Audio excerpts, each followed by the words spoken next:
Because the problem, originally the problem was that there was very little information available, and now the problem is that there is far too much. And of course it's very difficult for anybody, even someone fairly experienced in the Dharma, to sift through it all and to see that which is really relevant, especially to their level and their interests and their needs, and what is not, even if it's perfectly good.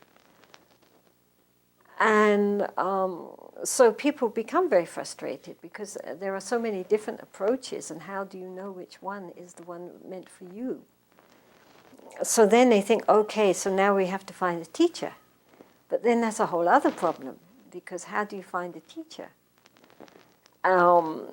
First of all, in your area, you're trying to find a teacher, and there might be somebody in your area that you really relate to, but maybe there's lots of perfectly good people, but nobody that you especially relate to their method or to their personality. And then if you meet somebody that you really do relate to heart, tomorrow they've gone off somewhere else, and who knows when you're ever going to see them again. Or even if you get, say, some kind of actual, initiation, empowerment, or whatever, then what? Then what do you do with it? You don't know what to do, you don't know how to practice, you don't know, how the methods and the means by which you should use this particular technique.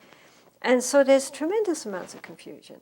And as they say, every valley its own dialect, every Lama his own Dharma. And so every Lama has his own take. And how do you know which one is the one for you, or whether you can use that Lama's method with the other technique which you were taught? And in the end, I'm surprised that anybody manages to sit down and do anything. Good for them, because it's really very confusing, and there's no central arbitrary force which puts it all into perspective. So it's sort of like a kaleidoscope, but the patterns haven't resolved themselves yet into any design. Just bits. So it's just sort of a cumulative trial and error.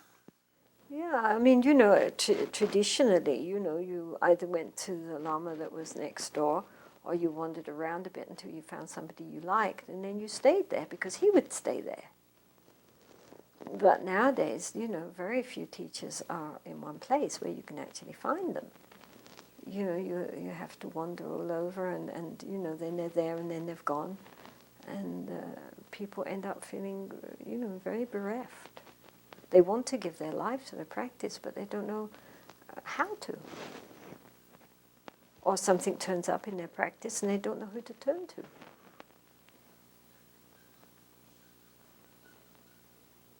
I mean, if you want to learn the piano, you get a piano teacher.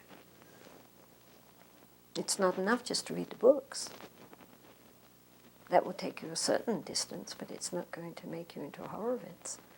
You have to, have a good teacher. But then you have to have a teacher that suits your style of playing. And if teachers are always running around the world, it's very difficult to settle down to,